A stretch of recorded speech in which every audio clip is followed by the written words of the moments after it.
Welcome to the Ultimate Sports Podcast. First podcast in a while. A lot to catch up on today. College basketball, baseball started, NBA, NHL, MLB Power Rankings, the first of the season for me. Extensions and trades galore in Major League Baseball, and my best bet of the day. I want to get this done pretty quick. We'll go through college basketball first. We'll start on the men's side. We'll do the Sweet 16 and the Elite 8, and we'll guess the lines for the Final Four.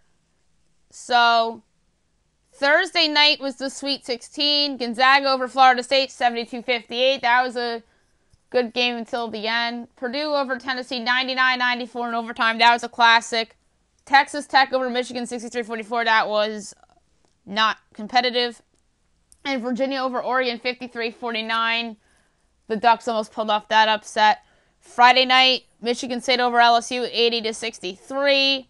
Sparty's looking fantastic. Auburn over North Carolina, 97-80. Impressive performance from Auburn. Disappointing finish for the Tar Heels. Duke over Virginia Tech, 75-73. Buzz Williams probably off the Texas A&M. Duke survives barely again in that one. And then Kentucky over Houston, 62-58. Tyler Harrow came up clutch for the Wildcats. A fantastic season for the Cougars came to an end. Saturday, Elite 8, Texas Tech over Gonzaga, 75-69. The Bulldogs did not execute down the stretch, and the Red Raiders did, as Chris Beard's team is going to the Final Four. Virginia over Purdue, 80-75 in overtime. This was a classic game, the best game of the tournament. It was absolutely surreal how this went down. It went from embarrassment to exhilaration for the Cavs. I'm very happy for that team.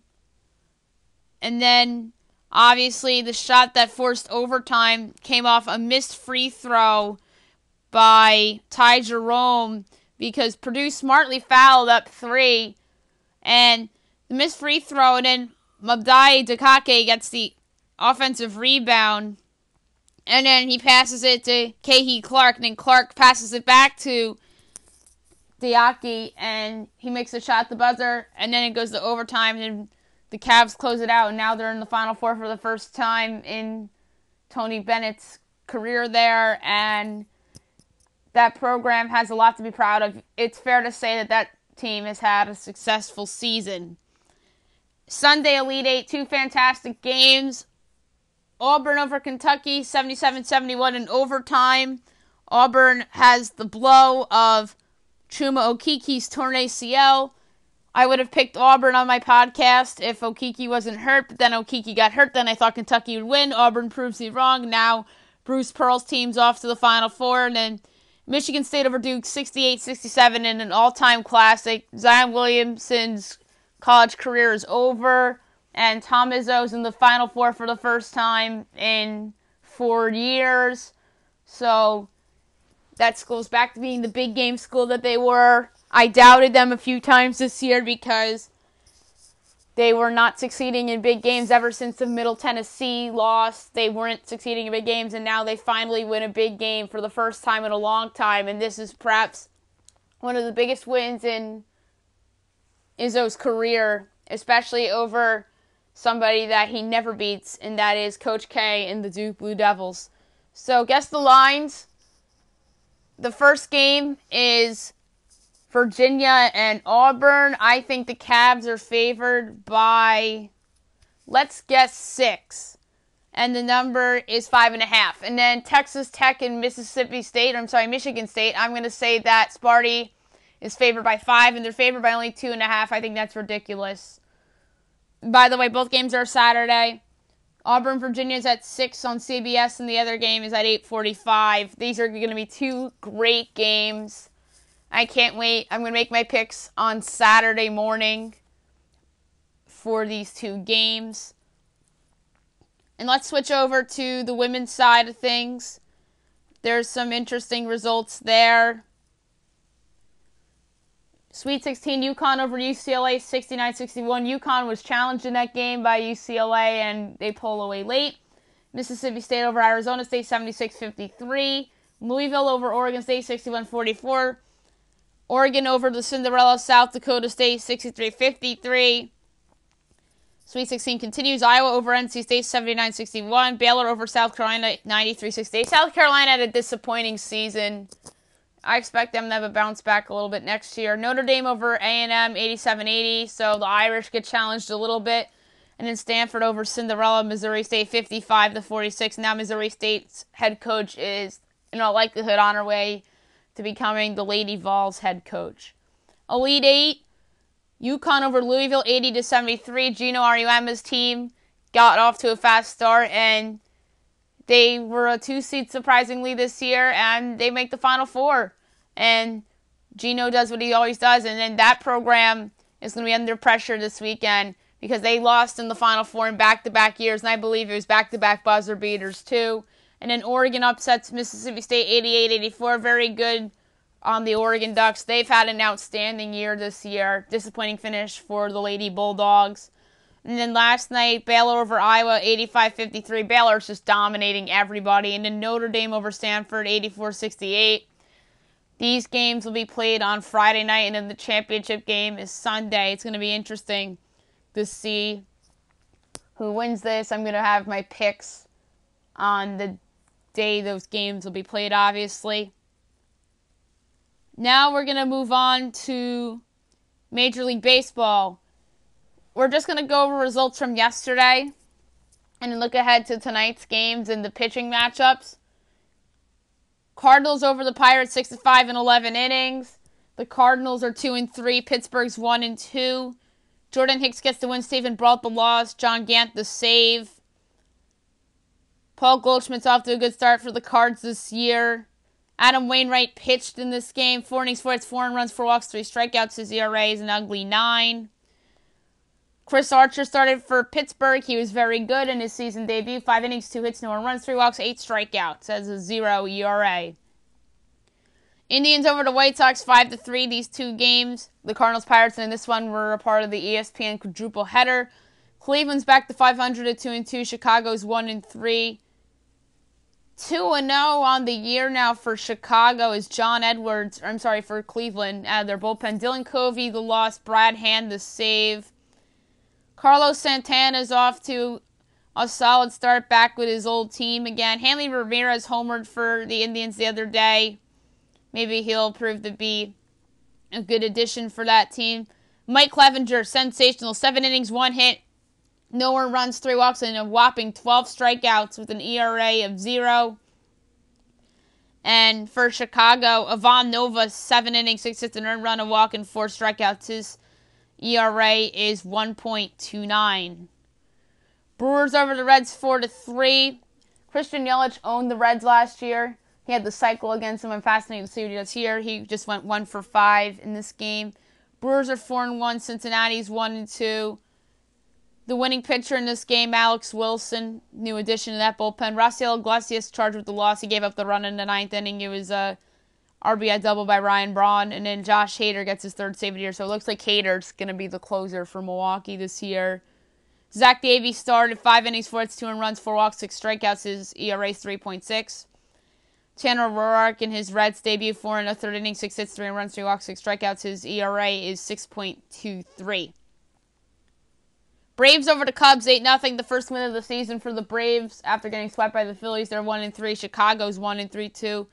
Winning pitcher of this game out of the bullpen, Wes Parsons, and then the losing pitcher, Kyle Hendricks. And there in Ciarte, Ronald Acuna Jr. both homered in this game. Kyle Hendricks, 4 in the 3rd innings, 10 hits, 2 earned runs, 3 walks, 4 strikeouts. His ERA is 4.15. So his defense surely did not help him out in that game. Sean Newcomb, 4 innings, 6 hits, no earned runs, 4 walks, 3 strikeouts, 0 ERA. That trade, by the way, that everybody thought was going to be a lopsided trade in the Angels' favor for Andrelton Simmons is now looking like a win-win because Simmons has been a fine player for the Angels and Newcomb is among the starters in the Braves rotation, so that trade is looking more like a win-win. The Orioles are 6-5 winners over the Blue Jays. They are the biggest surprise in the league so far. They're 3-1. Toronto's 2-3. David Hess gets the win. Sean Reed-Foley the loss. And Richard Blyer with the save. Jonathan Villar's off to a good start. Trey Mancini's off to a good start. Toronto got back in this game, but Baltimore held on. Hess had a no-hitter, but new manager Brandon Hyde pulled him after 6 in the third innings, and he had 8 strikeouts with a walk. His ERA is 0. He actually came out in relief in the Yankees series, so that's probably why he didn't keep him in the game. But the bullpen let it up a little bit, and good for Brandon Hyde and that team. I don't know if it's going to last. Probably not, but they deserve credit for winning 2 games in Yankee Stadium, in which they probably had no business winning if it weren't for some Yankee injuries and for some shoddy defense by them. And then Toronto, we'll talk about them in a little bit. Yankees over the Tigers 3-1. Yanks are 2-2. Detroit's 2-3. Domingo Germán with the win. One of his better pitched games I've seen, despite the high walk total. Tyson Ross the loss. Aroldis Chapman the save. Gary Sanchez homered. Brett Gardner homered. Germán 5 innings, 5 walks, 7 strikeouts, and 1 hit. His ERA is 0. Tyson Ross 5 innings, 4 hits, 2 earned runs, 4 walks, 4 strikeouts. His ERA is 3.6. I'll talk about the Yankees and their injuries in a couple of minutes. Rays over the Rockies 7-1. Rays are 4-1. Colorado 2-3. Ryan Yarbrough the win. Chad Bettis the loss. Brandon Lowe hit a homer, as well as Kevin Kiermaier. Ryan Stanek was the opener. Ryan Yarbrough went 4 in the third inning, 3 hits, an earned run, and 3 strikeouts. His ERA is 2.08. So the opener strategy is bingo for the Tampa Bay Rays. Chad Bettis, 5 2/3 innings, 7 hits, 6 earned runs, 2 walks, 5 strikeouts. His ERA is an ugly 9.53. Mets over the Marlins 7-3. Peter Alonso hit his first big league home run in this game. The Mets are 3-1. Marlins 2-3. Haraces Familia gets the win. Drew Steckenrider the loss. Starlin Castro hit his first home run of the year in this game as well. Wylan Garris homered. And Alonso's homer was a 3-run shot. Steven Matz pitched 5 in the third inning, 6 hits, an earned run, no walks, and 3 strikeouts. His ERA is 1.69, so the lone run he gave up was the Starlin Castro home run. Caleb Smith, 5 innings, 4 hits, 2 earned runs, a walk, 8 strikeouts. His ERA is 3.6. Astros over the Rangers 2-1.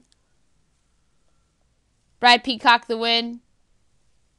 Charged with the loss was Adrian Sampson. The save, Roberto Osuna. George Springer homered. Ronald Guzman homered. And then the go-ahead hit for the Astros was an RBI double by Robinson Chirinos. Brad Peacock pitched pretty well. 6 2/3 innings, 2 hits, an earned run, no walks, 5 strikeouts. His ERA is 1.35. Drew Smyly, 3 innings, 4 hits, an earned run, 2 walks, 2 strikeouts. His ERA is 3, and then Sampson pretty much closed the game for the Rangers. Giants over the Dodgers 4-2. This was the last game of the ESPN quadruple header. Giants are 2-3. Dodgers are 3-2. The winning pitcher in this game, Trevor Gott. Joe Kelly the loss. Will Smith the save for the Giants. Chris Taylor and Alex Verdugo homered. Brendan Belt homered. Drew Pomeranz started 5 innings, 6 hits, 2 earned runs, a walk, 6 strikeouts. His ERA is 3.6. Julio Urias pitched brilliantly. 5 innings, 3 hits, no earned runs, no walks, 7 strikeouts, 0 ERA. That guy should absolutely be the Dodgers rotation going forward. A's over the Red Sox 7-0. The Athletics are 4-3, and the Red Sox are a dismal 1-4. Their pitching's been terrible. David Price gets charged with the loss. Aaron Brooks gets the win for Oakland. Chris Davis, Ramon Liarno, Chad Pinder, Matt Chapman all homered in this game. Aaron Brooks was sensational. 6 innings, 2 hits, no earned runs, a walk, 6 strikeouts, 0 ERA. David Price, not so good. 6 innings, 5 hits, 4 earned runs, 2 walks, 9 strikeouts. His ERA is an ugly 6. Diamondbacks over the Padres 10-3. Impressive win for Arizona. They're 2-3. San Diego's 3-2. Merrill Kelly gets the win. Matt Strahm the loss. And hot prospect John DePlanter in his big league debut gets the save. Adam Jones homered in this game. Fernando Tatis hit his first big league homer in this game.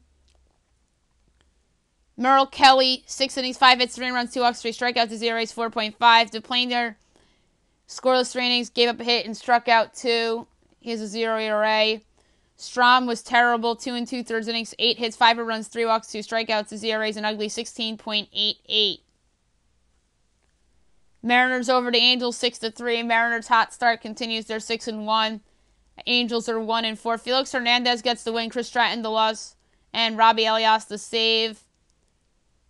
The only home run in this game came off the bat of Jay Bruce's a 2-run shot in the bottom of the 7th that pretty much put it away for Seattle. Felix Hernandez pitched brilliantly. 5 in the 3rd inning, 7 hits, an earned run, no walks, 4 strikeouts. His ERA is 1.69. Chris Stratton, 4 in the 3rd inning, 7 hits, 4 runs, 2 walks, and a strikeout. ERA an ugly 8.31. Tonight's slate is pretty big. I think you have everybody in play. Actually, no, take that back. There are 12 games tonight. I thought there were 15, but I was wrong. There's 6 teams off. 6:30 at the Tigers at the Yankees. Jordan Zimmerman and Masahiro Tanaka. Both of those guys pitched on opening day, and both of them were pretty good. 6:40 Brewers Reds. Julius Chacin and Anthony DeSclafani. Both of these guys took the ball on opening day as well. The best game on the slate, 7 o'clock, Phillies Nationals. Bryce Harper's returned to D.C. Harper's new team's undefeated. Harper's old team is off to a slow start. Zach Eflin's season debut against Max Scherzer, who went on opening day. Orioles Blue Jays. Let's see if the Orioles win their 4th in a row. Andrew Kashner, who went on opening day and was awful, and Marcus Stroman, who went on opening day for Toronto and was brilliant. Rockies Rays. You have Kyle Freeland and Blake Snell. Both of those guys went on opening day. Mets Marlins. You have Jason Vargas making his season debut against Jose Urena, who went on opening day. 8 o'clock Astros Rangers. We'll see if the Astros can win back-to-back games. Justin Verlander against Shelby Miller. Verlander went on opening day. Miller makes his season debut. Twins Royals at 8:15. Jose Barrios and Brad Keller. Both those guys went on opening day and were fantastic. 10 o'clock Red Sox Athletics. Let's see if the Red Sox end their losing streak. Chris Sale, he went on opening day, and Mike Fiers also went on opening day as well. The Diamondbacks and the Padres. Zach Greinke and Eric Lauer. Both those guys went on opening day. Let's see if Greinke can bounce back. Giants Dodgers. You have Madison Bumgarner against Hajian Ryu. Both those guys went on opening day as well. Both those guys were pretty good. And then the Angels and the Mariners. Trevor Cahill and Marco Gonzalez. And both of those guys went on opening day. Let's turn to the NBA real quick before I move on to the NHL and the MLB Chat segment. We'll just do last night's scores and look ahead to tonight's slate. Pacers over the Pistons, 111-102. Indiana has not played that well of late. They've dropped to the 5 seed. Pistons, that was a bad loss just in general. Celtics over the Heat, 110-105. Dwayne Wade's last game in Boston. Knicks over the Bulls, 113-105. Bucks over the Magic, 131-121. Giannis played. Magic lose at Toronto, 109-121. Magic sit a half game back of Miami for the 8 seed. Trailblazers over the Timberwolves, 132-122. Mavericks over the 76ers, 122-102. That was a bad loss for Philly. Jazz over the Hornets, 111-102. Big win for Utah. And then the Suns over the Cavs, 122-113. Only 4 games tonight on the slate. 8 o'clock TNT, the Lakers at the Thunder. OKC's favorite 13. LeBron's out for the year. OKC has absolutely collapsed of late. This is a tough game to pick. OKC, believe it or not, is the 8th seed in the West. Like, that's how bad their collapse has been. San Antonio and the Clippers have passed them by, as well as Utah. Lakers are obviously missing LeBron. I'm picking OKC to win the game. I think the Lakers are going to cover the 13. Sam's no LeBron. I think this is going to be like a 10-point game. 8:30, the Hawks at the Spurs. Rockets at the Kings at 10 o'clock. And then 10:30, TNT, the Nuggets at the Warriors. Golden State's laying 8.5. This is going to be an intriguing game. Denver has slipped a little bit of late. The winner of this game, in all likelihood, will be the 1 seed in the West. Golden State has a 1-game lead. So this is a big spot for Denver to see if they can even it up with Golden State in the standings. NHL. Devils over the Rangers 4-2. Panthers over the Caps 5-3. Bad loss for Washington. Maple Leafs over the Islanders 2-1. Maple Leafs clinch a playoff berth. And John Tavares gets booed again in the island. Lightning over the Senators 5-2. Blues over the Avs 3-2 in a shootout. Jets over the Blackhawks 4-3 in overtime. The Jets have a 2-point lead in the Central Division over the now tied for second place Predators and Blues. So the Blues now have a chance to steal the Central Division. That would be a great story, especially after their slow start.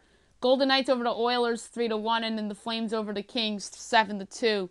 The Kings have clinched the top seed in the West a few nights ago. Tonight, slate's big. 7 o'clock Predators, Sabres, NBCSN, Bruins, Blue Jackets. Columbus is, as we currently speak, in the first wild card. So this is a big-time game for them. I think they win it at home. That crowd's going to be fired up, and I think that's a team that wants to make the playoffs. 7:30 to Hurricanes with the Maple Leafs. That's a huge game for Carolina. And I could see Toronto having a letdown here a little bit after clinching. Lightning, Canadiens, big one for Montreal. I think Tampa's going to start resting people. Montreal, I believe, is 1 point back of Carolina for the final playoff spot. And yes, they are 1 point back. I just checked. Penguins, Red Wings. Penguins right now are 5 back of Washington, 2 back of the Islanders. So that looks like it's going to be Washington's division, and then the Islanders and Penguins battling it out for second. I think that's can still potentially flip-flop. The Jets at the Wild, the Flyers at the Stars, the Oilers at the Avalanche, the Sharks at the Canucks, and then the Kings at the Coyotes. Quick look at the West. I've talked about how Calgary clinched the home ice in the West. San Jose and Vegas looks like that's going to be round 1. Wild card right now, I talked about the Central. Dallas is right now 89 points in the first wild card. Second wild card's Colorado with 86. Arizona's 2 back with 84. And then Minnesota is 5 back with 81. I think Chicago's done. They're 6 back. And I think Minnesota's done too. I think the final wild card spot's either going to be Arizona or Colorado. And I think it's Colorado's lose. I just think that's a better team than Arizona. Right now, I'm going to talk about some things that happened in baseball over the past week. There are so many injuries with the Yankees. Giancarlo Stanton is out, and so is Miguel Andujar. Stanton, right now, is dealing with a bicep strain, and Miguel Andujar is out right now with a labrum tear, which might require surgery. So he might be out for the year. That'd be a huge blow for the Yankees offense. But the Yankees are optimistic that he's going to avoid surgery, so that's pretty big. Because when the news first came out about Andujar, it was reported he was going to be out for the year. But Aaron Boone came out and said, not so fast. Surgery might not happen. He might be able to come back in a month, which is pretty good for the Yanks. And then Stanton, I think, will be out for maybe 3-4 weeks. But the Yankees, I've been critical of them. They've misevaluated a lot of their injuries.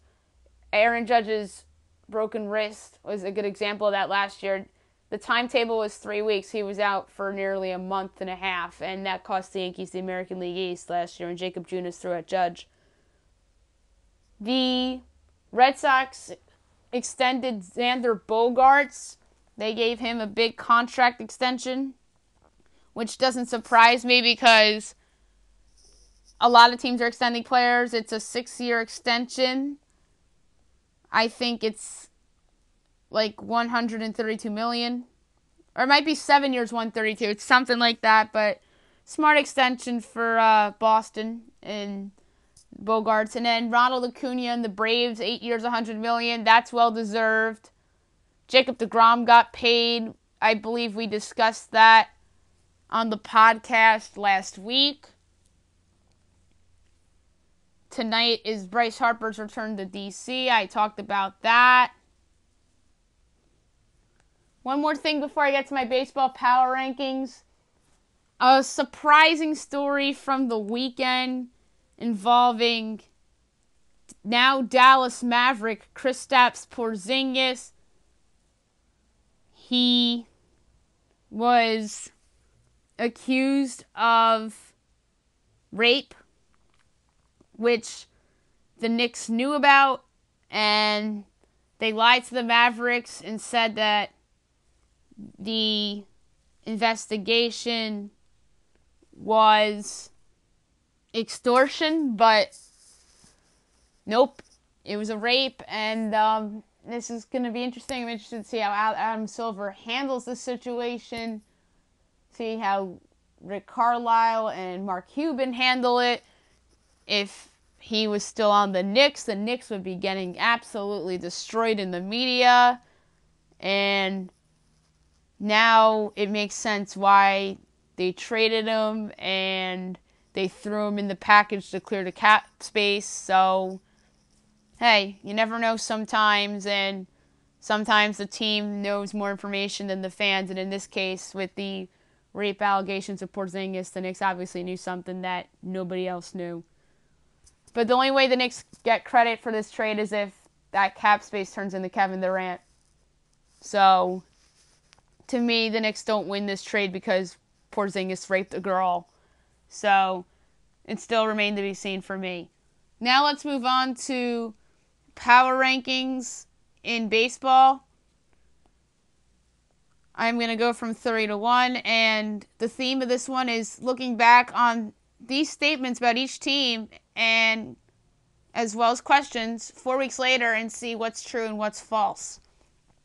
Number 30, the Detroit Tigers. Is this the worst offense in the league? Number 29, the Baltimore Orioles. Are they better than we thought? 28, the Miami Marlins. Which young players have shown improvements? 27, the Chicago White Sox. Is this finally the year for Lucas Giolito?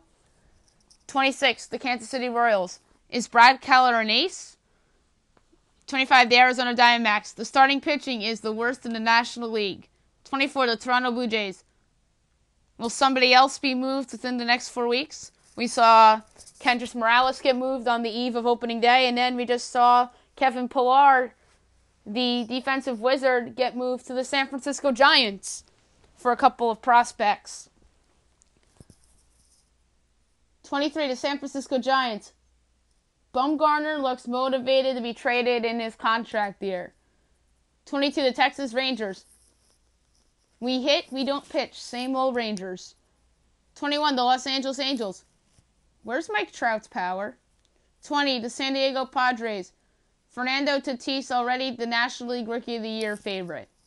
19, the Pittsburgh Pirates. Is Trevor Williams an ace? 18, the Cincinnati Reds. Sonny Gray can't pitch in a small ballpark. 17, the Chicago Cubs. The starting pitching is starting to show age. 16, the Atlanta Braves. How much will the young pitching improve from now and from 4 weeks? 15, the Washington Nationals. Will Bryce Harper prove to be missed or prove to be a Ewing theory? 14, the Boston Red Sox. Do they already regret paying Chris Sale and Nathan Eovaldi? 13, the St. Louis Cardinals. Paul Goldschmidt already the biggest offseason acquisition. 12, the Oakland Athletics. Is the starting pitching really this good? 11, the Colorado Rockies. Freeland and Marquez will build on last year. 10, the New York Mets. Is this 2018 all over again? With the hot start and an inevitable collapse. 9, the Cleveland Indians. Is the offense really this bad? 8, the Minnesota Twins. Is this finally the year for Jose Barrios and Byron Buxton?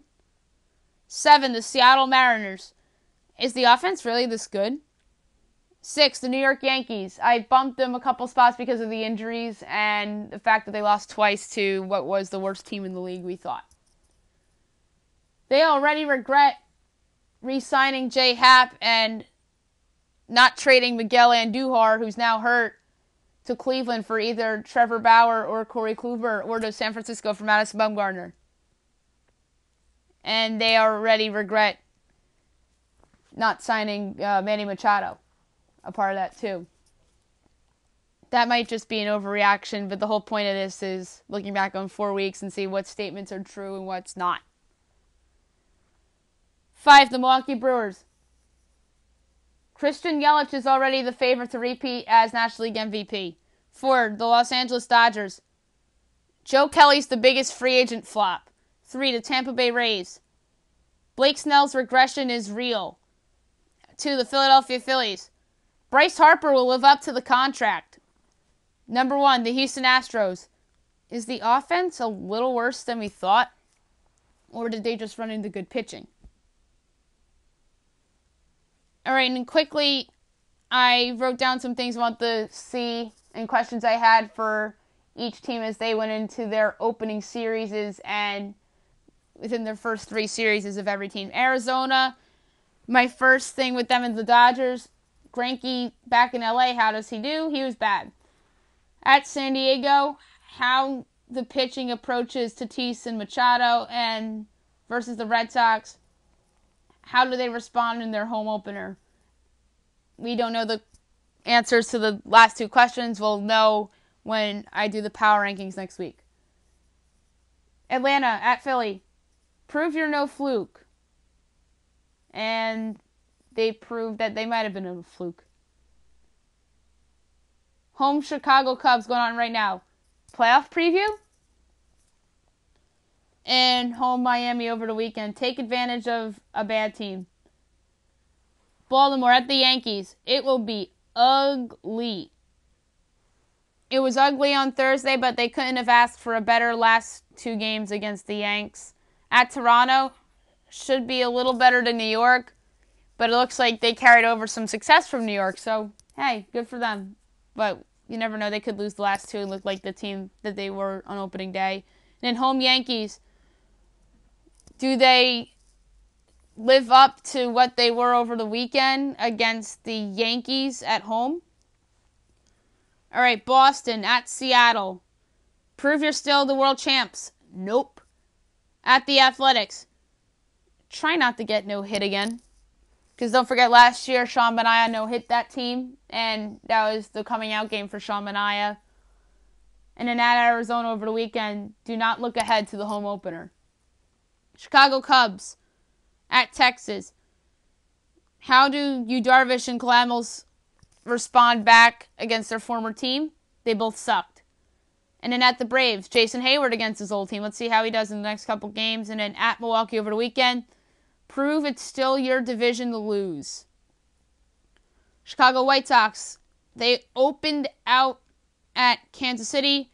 Which bad team of these 2 comes out on top? The Royals did. They won 2 out of 3. At Cleveland, how close or how far away? And then over the weekend versus Seattle, how do they respond in their home opener? Cincinnati. Pittsburgh at home. How did their offense do against solid pitching? They succeeded against Tyon, but not Trevor Williams. Home Brewers, who outslugs who? And then over the weekend at Pittsburgh, how do they fare on the road? Cleveland. At Minnesota for 3 they started. Kluber better come out blazing. He was good but didn't get the run support. Home White Sox, take advantage of a bad team. They did yesterday. And then home Blue Jays over the weekend, keep taking advantage of inferior opponents. Colorado at Miami for the first 4 they were. Don't look ahead, and they looked like they did in their last 2 games. At Tampa Bay, do they hit Blake Snell? And over the weekend, they're home against the Dodgers. How do they respond in their home opener? Detroit, they started at Toronto. Which rebuilding team looks solid? They both did, but I wasn't that sold on the Tigers' offense. At the Yankees for 3, trade asset showcase. And then home Royals, do they take advantage against perhaps a weaker team in their division? And obviously how they respond in their home opener. Houston opened at the Rays. Do they respect the Rays? They really didn't look like they did. At the Rangers, don't look past the in-state rival, and then they open at home against the Athletics over the weekend for their home opener, and then how do they respond? The Royals, they started at home against the White Sox. Which bad team looks good? They did, meaning the Royals. Home against the Twins.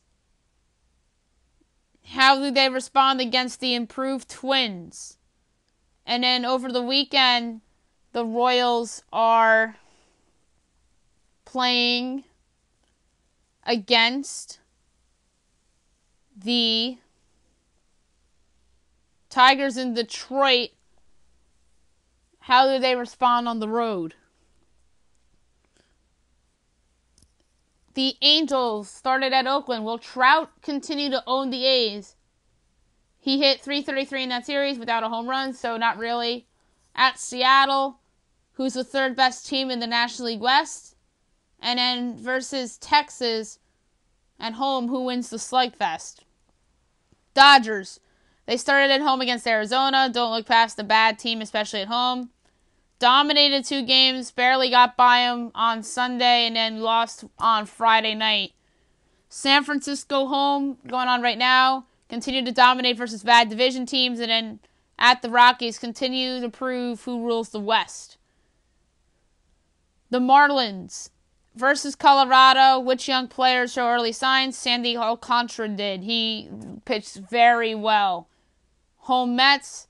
How well did they perform against a superior division team? And then at Atlanta, how did they fare on the road? Milwaukee versus St. Louis at home. Prove you're here to stay. Yes, they did. They won 3 out of 4. At Cincinnati, what does Yelich do as an encore after hitting for the cycle in Cincinnati last year? And at home versus the Cubs, does Hader still own the Cubs? Because Hader absolutely dominated them last year. Minnesota, they started against the Indians at home. Put up or shut up? They put up because they won 2 out of 3. At KC, take advantage of inferior division teams. And then at the Phillies for 3. How do they stop Bryce?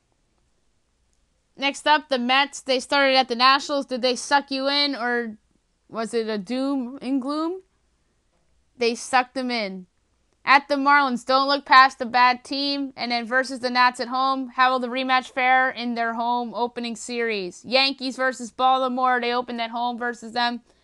Don't look past the bad team, especially at home. And they sure did look past them for sure, especially those last 2 games. Against Detroit for 3, does Cashman and company scout key players? Let's see, especially now with these injuries, they might. And then at Baltimore, don't look ahead to the Astros series, which you have next week. Oakland started at 4 against the Angels. Will the pitching rebound from the Japan debacle? Yes, it did. Versus the Red Sox at home for 4.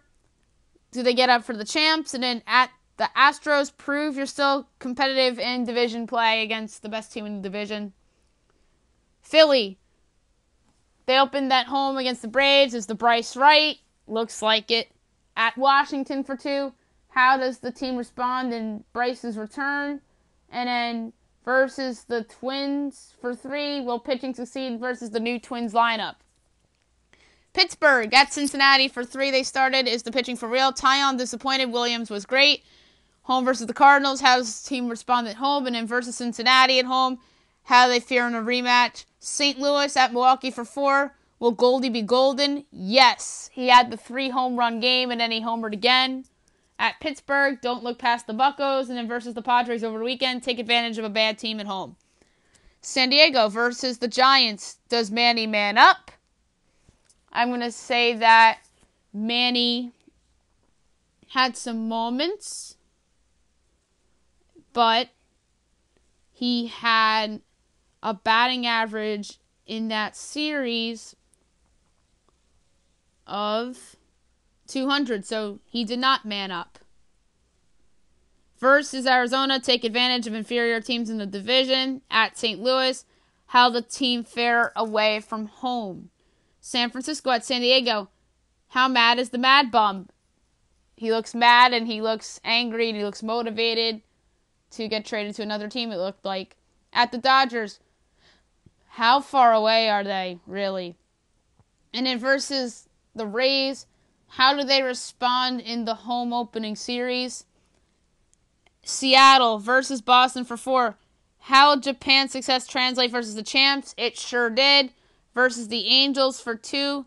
Kikuchi versus Ohtani would have been fun, but we don't get that. Let's see how Trout does against Kikuchi instead. And then at the White Sox, could they turn heads versus an inferior team? Tampa Bay versus Houston. Will they hit Verlander and Cole?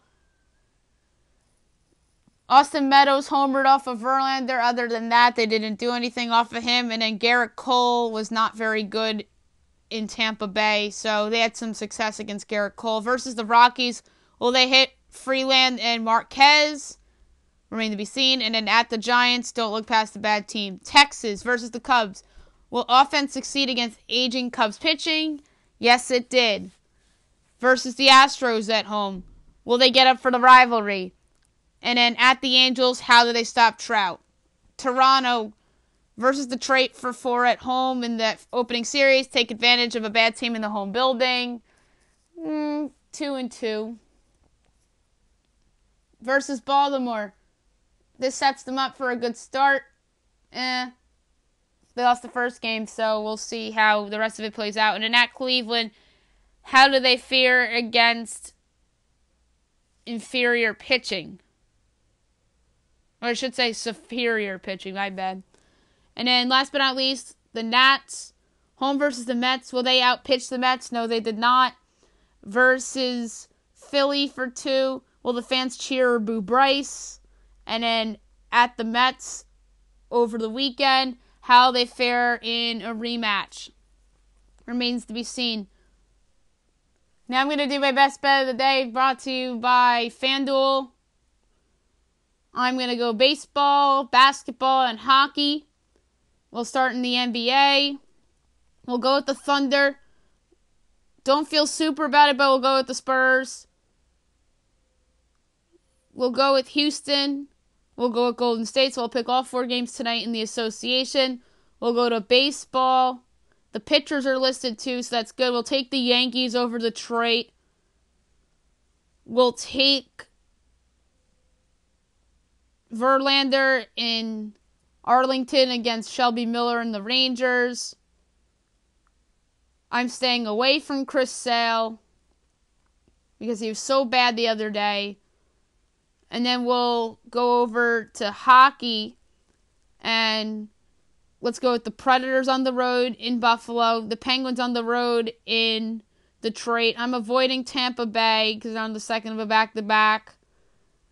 Dallas is intriguing, but Philly isn't that bad of a team. And let's go with the Coyotes over the Kings.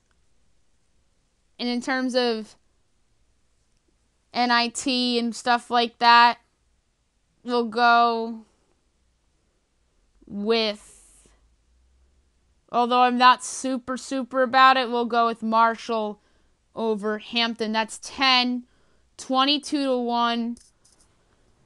Let's have some fun. Let's wager $2 to win $46 as a big payout. That's it for the first podcast in the week. I'll be back tomorrow recapping everything from college basketball, the MLB, the NBA, the NHL. Maybe I'll have a mock draft for you for the NFL. And I'll have my best bet for tomorrow as well. Hope you guys have a great day, everybody.